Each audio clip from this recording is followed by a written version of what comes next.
ബിസ്മില്ലാഹിർ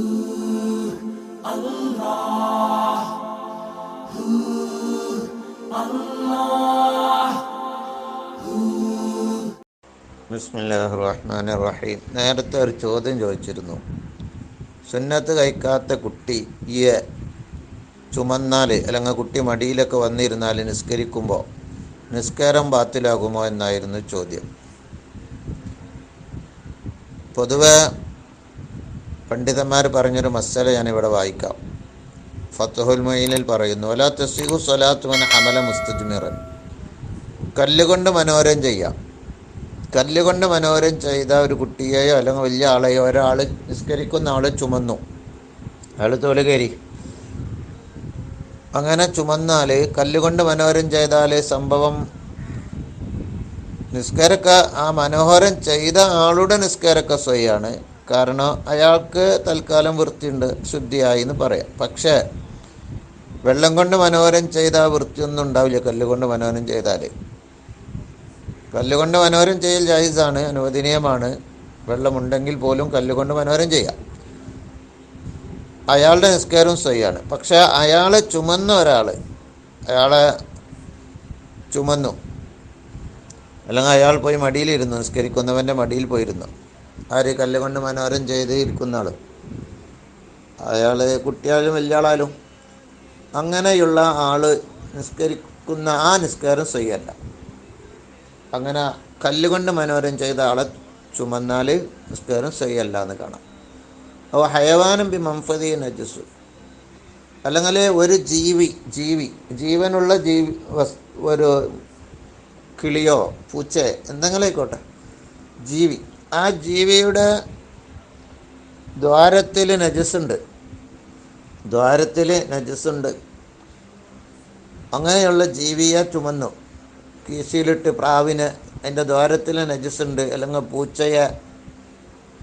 ഇങ്ങനെ നജസ്സുള്ള ഒരു ജീവിയെ, ദ്വാരത്തിൽ മറ്റൊക്കെ നജസ്സുള്ള ജീവിയെ ചുമന്നാൽ ആ ചുമന്നവൻ്റെ നിസ്കാരം സ്വയല്ല. അങ്ങനെ ചുമന്ന് നിസ്കരിക്കാൻ പാടില്ല. അപ്പോൾ പ്രാവിനെ ഒക്കെ നമ്മൾ ചുമക്കുമ്പോൾ ശ്രദ്ധിക്കാം.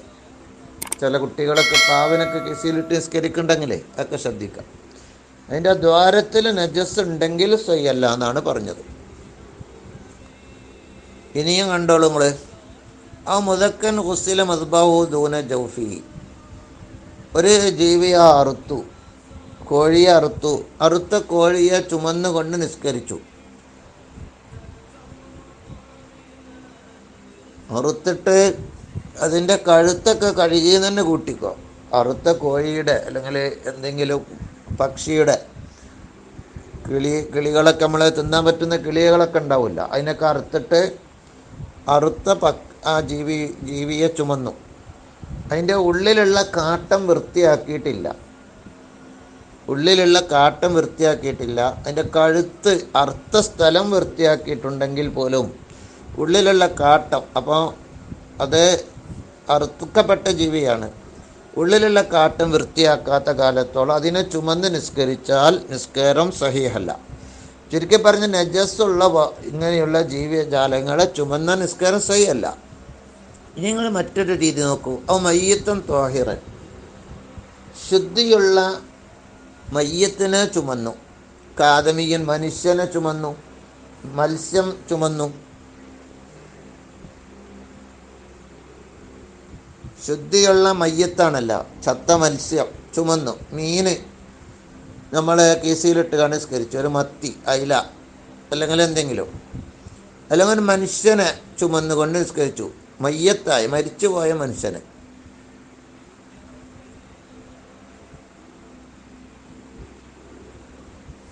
എന്നാലും നിസ്കാരം സ്വയല്ല.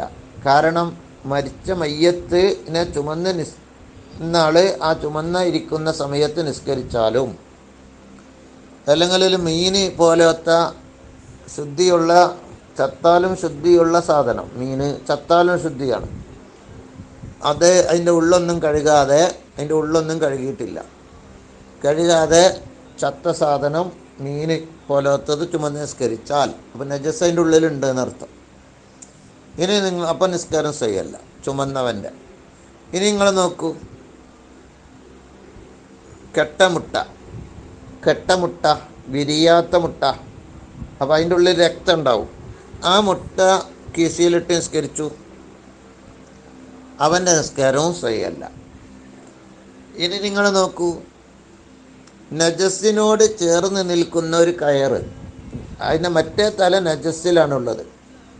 ആ കയർ ഇവൻ പിടിച്ചിട്ടുണ്ട്, അല്ലെങ്കിൽ ഇവൻ്റെ ശരീരത്തിൽ കെട്ടിയിട്ടുണ്ട് നിസ്കരിക്കുന്നവൻ, എന്നാൽ നിസ്കാരം സഹിയല്ല. കാരണം ഇവൻ പിടിച്ച കയറിൻ്റെ മറ്റേ തല നജസ്സിൽ ചേർന്ന് നിൽക്കുന്നുണ്ടെങ്കിൽ, മൂത്രത്തിലോ എന്തെങ്കിലും കാട്ടത്തിലോ അപ്പുറത്തെ തല, ഇവൻ അത് പിടിച്ചാൽ നിസ്കാരം സഹിയല്ല. ആ തല ഇളകുന്നൊന്നില്ല, ഇവന് പിടിച്ച് ഇവൻ്റെ അടക്കം കൊണ്ടൊന്നും ഇളകുന്നില്ല, എന്നാലും ഇവൻ പിടിച്ച് നിൽക്കുന്നുണ്ടെങ്കിൽ സഹിയല്ല. കാലിൻ്റെ അടിയിലാണുള്ളത്, ഇവൻ അതിൻ്റെ മേലെ കയറി നിൽക്കുകയാണ്, എന്നാൽ കുഴപ്പമില്ല, അത് സഹിയാണ് ഈ കയറ്. ഇനി നമുക്ക് നേരത്തെ ചോദിച്ചൊരു ചോദ്യമുണ്ട്. അഖലഫ്, അതായത് സുന്നത്ത് കഴിക്കാത്ത കുട്ടി. സുന്നത്ത് കഴിക്കാത്ത കുട്ടിയാവട്ടെ വലിയ ആളാവട്ടെ, അവനെ ചുമന്ന് നിസ്കരിച്ചു. ഇപ്പം നമ്മളെ കുട്ടിയെ നമ്മൾ നിസ്കരിക്കുമ്പോൾ കരഞ്ഞപ്പോൾ അവനെടുത്തു എന്നാണ്ട് കുട്ടിക്കോ മൂന്നനക്കാനങ്ങാതെടുത്തു, അല്ലെങ്കിൽ ആ കുട്ടി മടിയിൽ വന്ന് കയറിയിരുന്നു, സുന്നത്ത് കഴിച്ചിട്ടില്ല. സുന്നത്ത് കഴിക്കാത്ത കുട്ടിയുടെ ആ തൊലിയുടെ ഉള്ളിൽ മൂത്രത്തിൻ്റെ അംശങ്ങളുണ്ടാവാൻ സാധ്യതയുണ്ട്. മൂത്രത്തിൻ്റെ അംശങ്ങളുണ്ട് എന്ന് ഉറപ്പുണ്ടെങ്കിൽ ആ കുട്ടിയുടെ മൂത്രദ്വാരത്തിൻ്റെ ആ തൊലിയുടെ ഉള്ളിൽ മൂത്രത്തിൻ്റെ അംശങ്ങളുണ്ട് എന്ന് ഉറപ്പ് ഉണ്ടെങ്കിൽ അവനെ ചുമന്ന് നിസ്കരിക്കാൻ പാടില്ല. അവനെ പിടിക്കാൻ പാടില്ല. നിസ്കരിക്കുമ്പോൾ അവനെ മടിയിൽ വെച്ച് നിസ്കരിക്കാൻ പാടില്ല. കാരണം നജസ് ഉണ്ട് എന്ന് ഉറപ്പുണ്ടെങ്കിലാണ് ഈ പറയുന്നത്. ഇനി അവനെ നമ്മളെ മടിയിലേക്ക് പെട്ടെന്ന് കയറിയിരുന്നു അപ്പോൾ തന്നെ അങ്ങോട്ട് മാറ്റിയിരുത്തുകയും ചെയ്താലോ? നമ്മൾ നിസ്കരിക്കുമ്പോൾ അത്തഹിയാത്തിരിക്കുമ്പോൾ അവൻ മടിയിൽ വന്നിരുന്നു, അപ്പോൾ തന്നെ നമ്മളപ്പുറത്തേക്ക് മാറ്റിയിരുത്തി, ഉടനെ മാറ്റി, എന്നാൽ നിസ്കാരം സഹിയാണ്. നമ്മൾ പഠിച്ചിട്ടുണ്ട്, പെട്ടെന്ന് നമ്മളെ വസ്ത്രത്തിലൊക്കെ മറ്റോ നജസ്, ഉണക്ക നജസ് എന്തെങ്കിലും വീണപ്പോൾ നമ്മൾ പെട്ടെന്ന് തട്ടി, അല്ലെങ്കിൽ ആ വസ്ത്രം വേഗാണ്ട് ഊരി മാറ്റിയിട്ടു, അവിടത്തൊന്നും വെളിവാകാത്ത നിലക്ക്, അപ്പം നിസ്കാരം സഹിയാണെന്ന് പറഞ്ഞിട്ടുണ്ട്. അപ്പോൾ ഈ കുട്ടി പെട്ടെന്ന് വന്നിരുന്നപ്പോൾ വേഗം മാറ്റി, എന്നാൽ സഹിയാണ്. അല്ലാതെ അവിടെ തന്നെ അങ്ങനെ നിലനിർത്തിയാൽ നിസ്കാരം ബാത്തിലാകും. ഇത് ഏത് കുട്ടി? സുന്നത്ത് കഴിച്ചിട്ടില്ലാത്ത കുട്ടികളെ മാത്രം പറഞ്ഞാൽ പോരാ, കഴിച്ചിട്ടില്ലേനോ അതിൻ്റെ ഉള്ളിൽ നജസ്സുണ്ട് എന്ന് ഉറപ്പുണ്ടെങ്കിൽ. ഇനി അഥവാ ഈ സുന്നത്ത് കഴിക്കാത്ത കുട്ടിയാവട്ടെ ഏത് കുട്ടിയാവട്ടെ നജസ്സുണ്ട്, ഇനിയിപ്പോൾ ഏത് കുട്ടി അങ്ങനെ തന്നെ കേട്ടോ, നജസ് ശരീരത്തിലുള്ള കുട്ടി നമ്മളെ ശരീരത്തിൽ വന്നിരുന്നാൽ അപ്പോൾ തന്നെ മാറ്റിയിട്ടില്ലെങ്കിൽ നിസ്കാരം ബാത്തിലാണ്. അവനെ ചുമന്നാലും നിസ്കാരം ബാത്തിലാണ്, അവനെ പിടിച്ചാലും നിസ്കാരം ബാത്തിലാണ്, നജസ്സുള്ള കുട്ടിയെ. ഇനി സുന്നത്ത് കഴിച്ചിട്ടില്ല, പക്ഷെ ഉള്ളിൽ നജസ് ഉണ്ട് എന്ന് ഉറപ്പില്ല, നജസ്സുണ്ട് എന്ന് ഉറപ്പില്ല. അതിപ്പോൾ എങ്ങനെ? കഴുകി വൃത്തിയാക്കിയിരുന്നു നമ്മൾ, അപ്പോൾ പിന്നീട് ആ മൂത്രം അവിടേക്ക് വന്നിട്ടില്ല, അവിടെ നജസ് ഇല്ല എന്നാണ് ഉറപ്പ്. നജസ്സുണ്ട് എന്ന് ഉറപ്പില്ല, കഴുകി വൃത്തിയാക്കിയിട്ടുണ്ട്, പിന്നീട് നജസ് ആയത് നമുക്കറിയില്ല, ഉറപ്പില്ല. അങ്ങനെയുള്ള കുട്ടിയാണെങ്കിൽ അവിടെ നിസ്കാരം ബാത്തിലാകൂല. സുന്നത്ത് കഴിച്ചോ ഇല്ല എന്നതല്ല പ്രശ്നം, സുന്നത്ത് കഴിക്കാത്ത കുട്ടിയുടെ തൊലിയുടെ ഉള്ളിൽ അല്ലെങ്കിൽ ശരീരത്തിൽ നജസ് ഉണ്ട് എന്ന് ഉറപ്പുണ്ടെങ്കിൽ നമ്മൾ ചുമക്കാൻ പാടില്ല. ഇരുന്നാൽ ഉടനെ മാറ്റിയിട്ടില്ലെങ്കിൽ നിസ്കാരം ബാത്തിലാണ്. ഇനി നജസ് ഉണ്ട് എന്ന് ഉറപ്പൊന്നുമില്ല, നജസ് കഴുകിയിട്ടുണ്ടായിരുന്ന ഇല്ല എങ്കിൽ അവിടെ നിസ്കാരം ബാത്തിലാവുകയില്ല.